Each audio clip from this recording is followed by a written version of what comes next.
Assalamualaikum warahmatullahi wabarakatuh. Selamat pagi teman-teman. Gimana kabarnya hari ini? Semoga selalu sehat ya.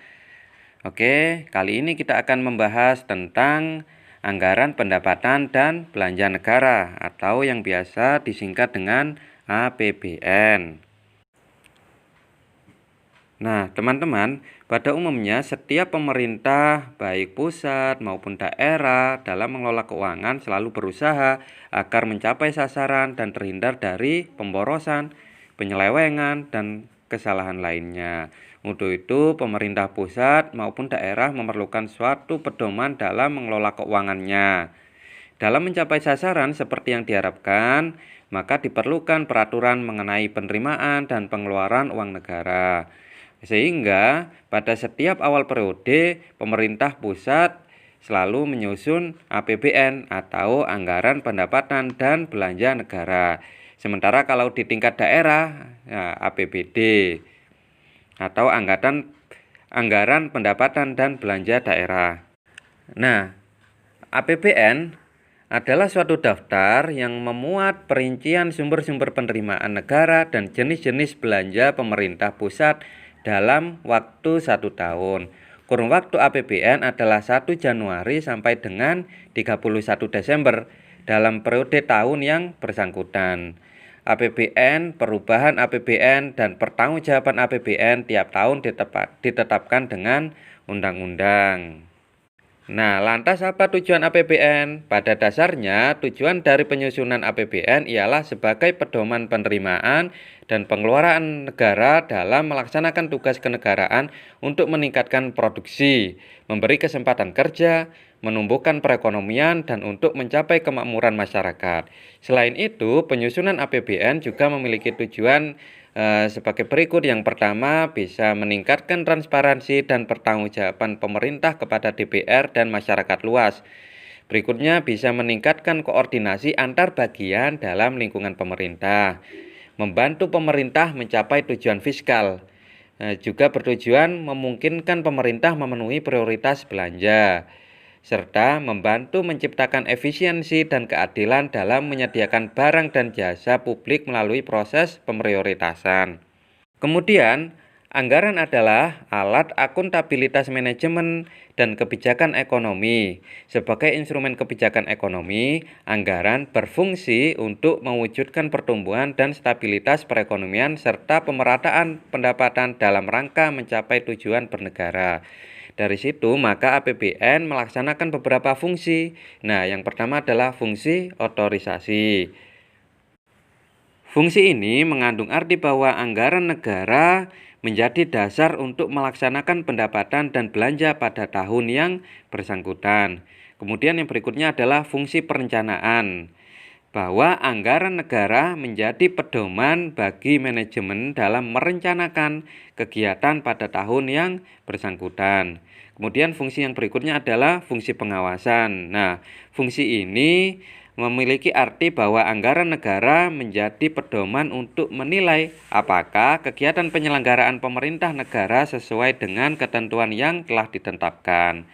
Kemudian fungsi yang berikutnya adalah fungsi alokasi. Fungsi ini memiliki arti bahwa anggaran negara harus diarahkan untuk mengurangi pengangguran dan pemborosan sumber daya, serta meningkatkan efisiensi dan anggaran perekonomian. Kemudian fungsi lain yang menjadi fungsi APBN yaitu fungsi distribusi. Nah, fungsi ini memiliki arti bahwa kebijakan anggaran negara harus memperhatikan rasa keadilan dan kepatuhan. Dan yang fungsi berikutnya adalah fungsi stabilisasi. Artinya bahwa anggaran pemerintah menjadi alat untuk memelihara dan mengupayakan keseimbangan fundamental perekonomian. Oke, di situ adalah beberapa fungsi dari APBN. Apa tadi? Yaitu fungsi otorisasi, fungsi perencanaan, fungsi pengawasan, fungsi alokasi, fungsi distribusi, dan fungsi stabilisasi. Kemudian di sini adalah kita akan membahas tentang prinsip penyusunan APBN. Nah, anggaran pendapatan dan belanja negara disusun dengan memperhatikan prinsip-prinsip berikut ini. Yang pertama adalah prinsip anggaran berimbang. Nah, apa itu? Yakni sisi penerimaan sama dengan sisi pengeluaran. defisit anggaran ditutup bukan dengan mencetak uang baru. Jadi orientasinya bukan mencetak uang baru, melainkan dengan pinjaman luar negeri. Itu adalah prinsip yang pertama. Yang kedua adalah prinsip dinamis. Nah, prinsip dinamis ini ada anggaran dinamis absolut dan anggaran dinamis relatif. Anggaran dinamis absolut yaitu peningkatan jumlah tabungan pemerintah dari tahun ke tahun sehingga kemampuan menggali sumber dalam negeri bagi pembiayaan pembangunan dapat tercapai. Sementara anggaran dinamis relatif yaitu semakin kecilnya persentase ketergantungan pembiayaan terhadap pinjaman luar negeri. Jadi biar tidak ada ketergantungan yang semakin tinggi. Kemudian yang berikutnya adalah prinsip fungsional. Nah, prinsip fungsional ini merupakan pinjaman luar negeri hanya untuk membiayai pengeluaran pembangunan, bukan untuk membiayai pengeluaran rutin. Jadi harus dipegang bahwa fungsinya pinjaman luar negeri ini adalah untuk pembangunan, bukan untuk pengeluaran rutin. Semakin dinamis anggaran dalam pengertian relatif, maka semakin baik tingkat fungsionalitas terhadap pinjaman luar negeri. Jadi fungsi dari pinjaman luar negeri ini akan berfungsi lebih baik ketika anggaran tersebut dapat dialokasikan semakin relatif. Nah, itu adalah beberapa prinsip penyusunan APBN. Apa tadi? Yang pertama adalah prinsip anggaran berimbang, yang kedua adalah prinsip dinamis, dan yang ketiga adalah prinsip fungsional.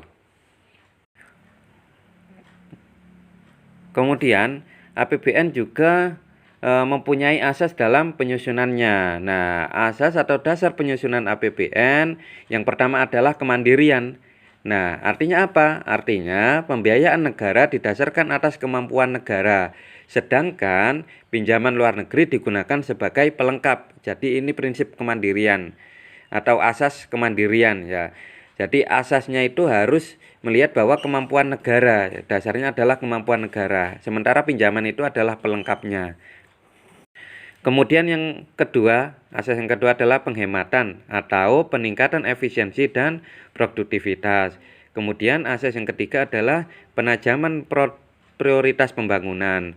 Artinya apa? Artinya APBN harus mengutamakan pada pembiayaan yang lebih bermanfaat.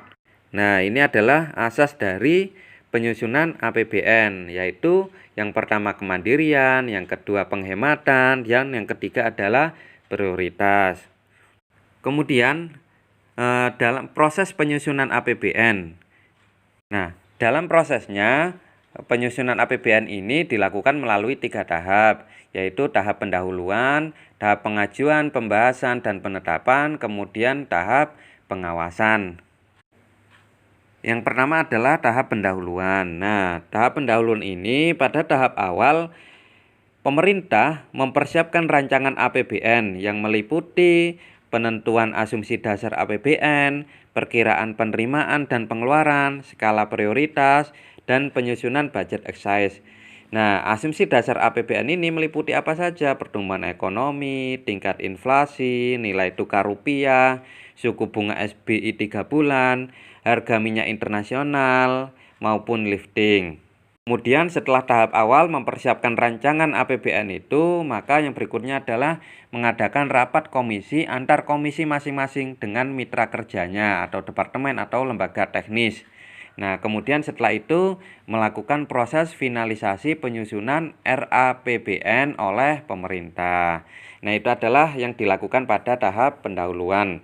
Kemudian pada tahap pengajuan, pembahasan, dan penetapan APBN, apa yang dilakukan? Yang pertama adalah dimulai dengan Presiden sebagai pengantar RUU APBN membuat atau menyampaikan pidato Presiden.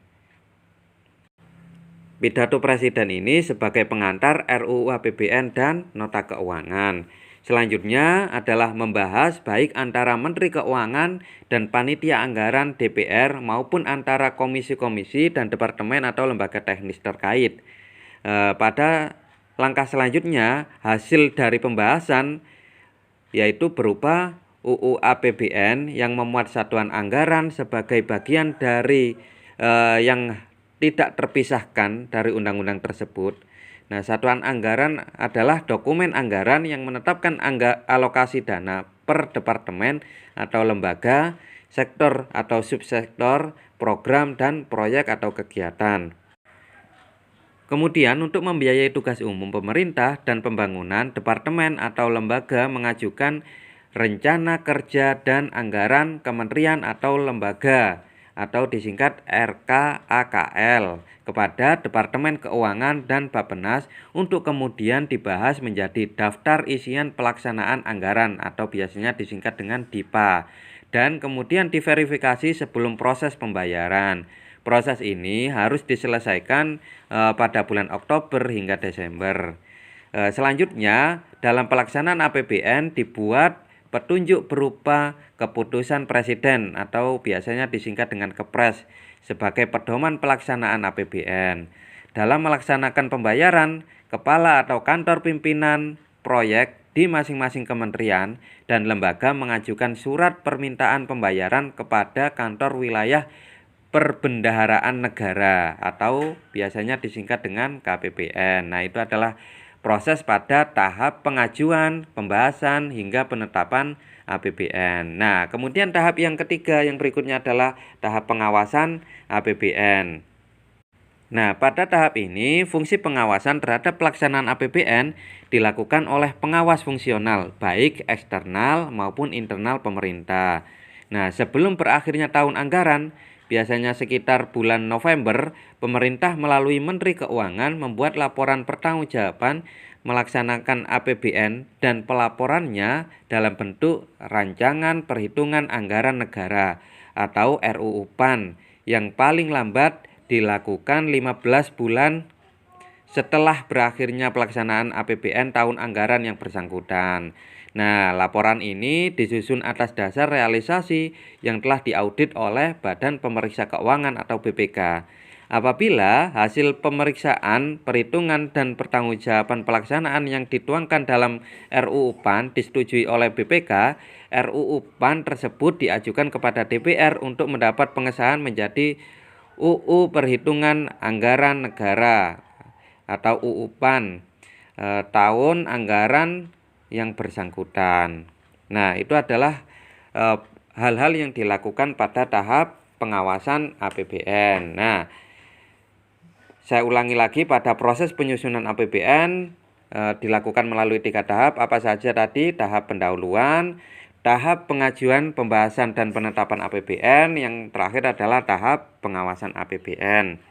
Oke, teman-teman, ini adalah sedikit pembahasan kita terkait anggaran pendapatan dan belanja negara atau APBN. Mudah-mudahan bermanfaat dan jika ada yang kurang jelas silakan tanya di kelas kalian masing-masing. Tetap semangat dan selalu giat. Sampai berjumpa lagi pada pembahasan selanjutnya yang kita akan membahas tentang anggaran pendapatan dan belanja daerah. Tetap bersama saya Khotim Fadli. Wallahul muwaffiq ila aqwamit thoriq. Assalamualaikum warahmatullahi wabarakatuh.